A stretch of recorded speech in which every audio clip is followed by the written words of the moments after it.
Kailangan ko na lumabas bukas. Kailangan kong hanapin yung mga dati kong kilala. Sige. Pwede mong gawin bukas. Hindi mo ako sasamahan? Hindi eh. May exams ako bukas. I can't. Come on! Paano kung mawala ako? Hindi nga ako pwede. Tsaka mas lalo tayong maliligaw. Hindi ko memorize yung labas. Taong bahay lang ako. Sa bagay, mukhang boring yung buhay mo dito. So kind of losing. Excuse me? Loser is the new cool. 2023 na, no? Lahat nire-respeto. Sigurado ko bang ito yung pupuntahan natin? Ayun ang sabi ng search engine at dito rin tayo binaba ng hailing app. Hindi naman sila pwede magkamali dahil nakabase sila sa navigation app. Ayan, no? Wow talagang inasa nyo na lahat dyan sa phone nyo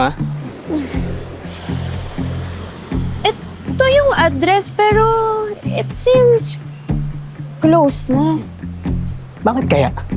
Wait, isa-search ko. Ito.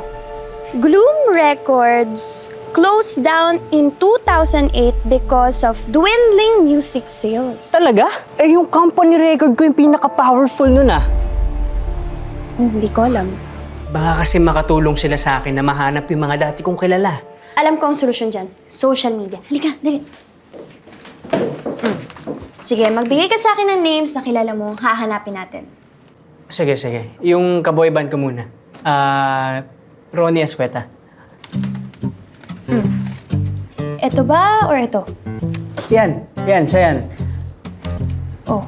Grabe tandahan na niya.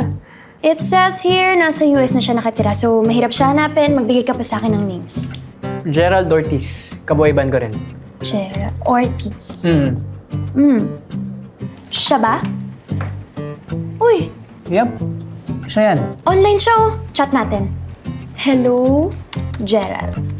Hindi mo ako fan or anything.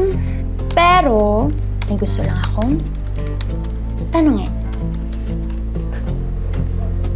Ganun na yan? Mababasa na yan? Hintayin na lang natin. Galing Sige. Yan.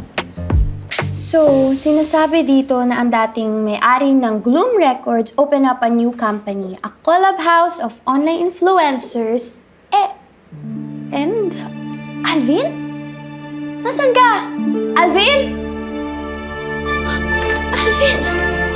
Anong ginagawa mo dyan? Teka lang. Panaginip lang ba lahat ng to? Hindi ako natutulog eh. Ano nangyari?